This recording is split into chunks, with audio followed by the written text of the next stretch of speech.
Hey guys, it's TRAFFICONS, and welcome to 2025 and Happy New Year's. Hope you guys have a wonderful year this year.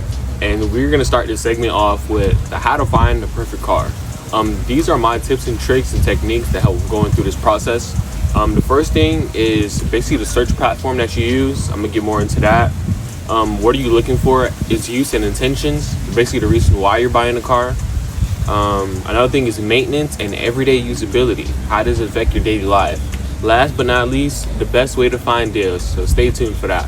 Forward, first and foremost, there are tools like Auto Tempest and Auto Trader that allow you to put various requirements in and things that you're looking for. So for me, the first thing I would like to tell you guys is to set some non-negotiables and things you're looking for things that you're looking for in a new car. For me personally, when me shopping for new cars, I don't want cars above 35,000 miles and they must have a clean title. No matter if there were multiple owners, I still just want a clean title because me knowing the structural integrity of the car is still intact. So that's something that I need. Those are my requirements, but everyone has their own. For you might say the car can't cost more than $30,000 to $40,000. For others, some say this car must have working air conditioning. And I know with a lot of younger generation buyers, some people tend to have the ones for Apple CarPlay and backup cameras.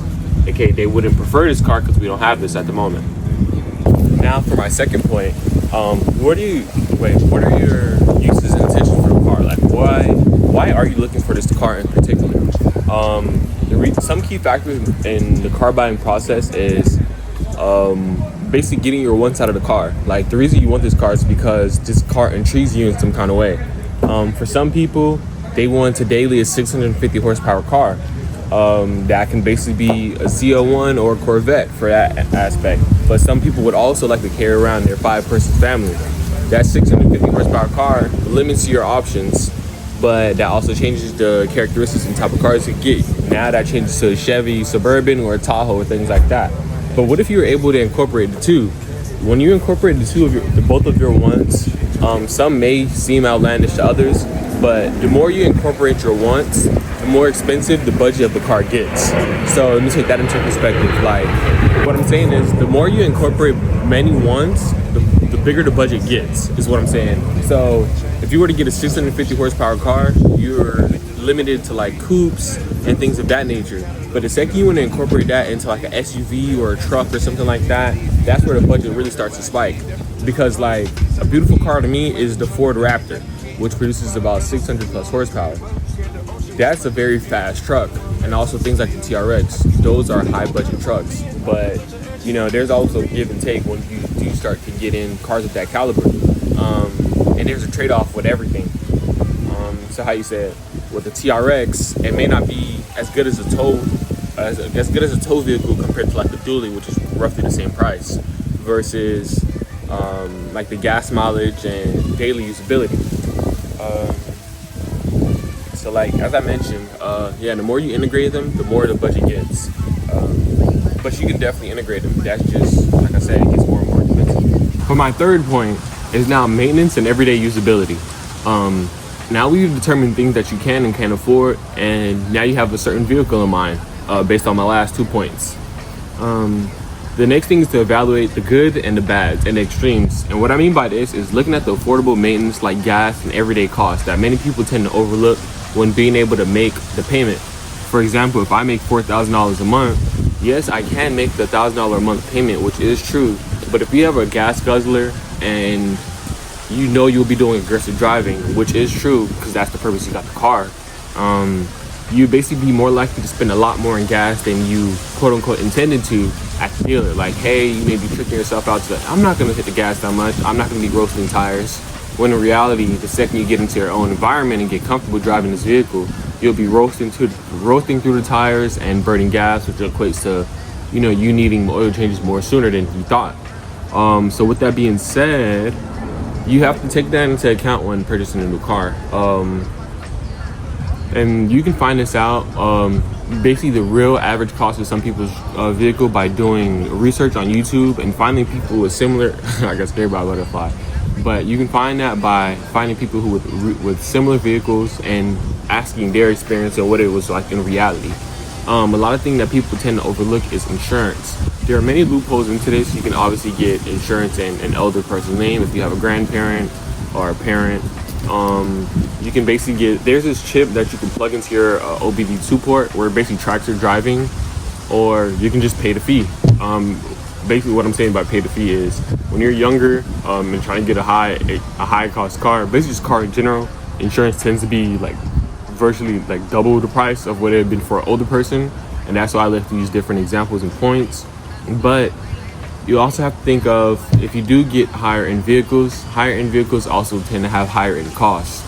A lot of things people tend to overlook. If you were to get the C7 Z06 with 650 horsepower, as mentioned earlier, or Z01 or Hellcat, and you were to option for carbon ceramic brakes, on normal end, carbon ceramic brakes can range between $5,000 to $7,000, like just for the rotors itself. And you have to think about, you're going to keep this over time and over time and over time. So expenses tend to rack up a lot quicker than you thought, especially for rear tires. On performance cars, you don't want to cheap out and get Ling Longs just because you get some 325 wide tires for $100. That likelihood of it exploding is very, very high and not safe, especially with a car of that caliber. And that's why I mentioned that, because a lot of people tend to get a vehicle and cheap out on cost. For the extremes, you want to also take into account, like, if something was to go bad, let's say the worst of the worst happens. I know with diesel trucks, those motors can get expensive. I know with performance cars, those motors can get expensive. So you have to think about it. Like for a Lambo, it may cost 20 to 30 grand for a motor, but you also have to think in labor expense. Like some cars get taxed by the brand that it is. Like, yeah, you can get an Audi A3, but you would still be paying Audi tax. Yeah, you can get a Lamborghini Huracan, but you're still going to be paying a Aventador tax. Yeah, you could get a Porsche Cayman. Yeah, you only paid $30,000, $40,000 for it, but this alternator or water pump may cost you $1,000. So you have to take that into account, because skipping over maintenance is what really caused the price of these vehicles to really go up or down.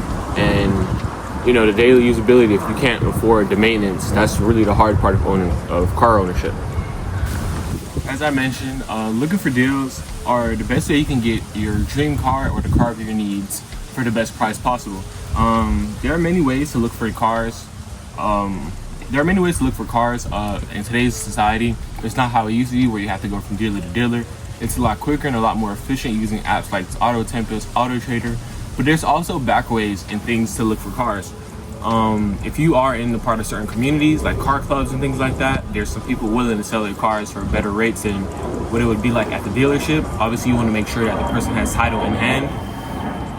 Another thing is there's social media pages online like Race Cars For You, and one that I follow is like Porsche Car Market and McLaren's For Sale. They tend to have vehicles for sale and things like that, which tend to be cheaper than what it would cost from a dealer, because you'll be going to a direct source instead of a dealer, which obviously mitigates less dealer fees and things like that.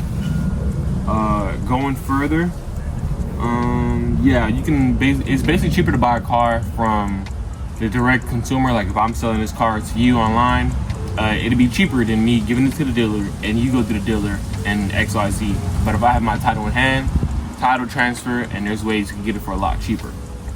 Last but not least, there is no perfect car. The idea of a perfect car is an illusion. There are many things that you love and hate with every car. Like with this car, this is my baby. I will never trade this car. Even after I put a motor and etc., there's still gonna be things that I hate about this car. And not hate in a bad way, but things that in the everyday regular car you would never expect. Like when I drive my Nissan Sentra compared to this car, the amount of gas that I put in that car, I wish I could put that in this car, but you know that would never be possible because these are two different calibers of cars. So as I'm saying is, with every car, there's gonna be pros and cons to everything. There's gonna be things that you missed about your old car that you hate about the new car. There's gonna be things that you absolutely love about the new car that you hated about the old car. Like, you know, like backup camera, Apple CarPlay, the modern, especially like the modernistic aspect of the car and things like that, if you get what I'm saying. Like, you know, newer cars just feel better, but some people don't feel like that. Some people like the analog gauges. Some people don't like electronic parking brakes. You know, just the old traditional feel of a car can maybe change someone's perspective. But Thank you guys for tuning in. I hope this video comes out well, and I wish you guys a wonderful Happy New Year's. Thank you.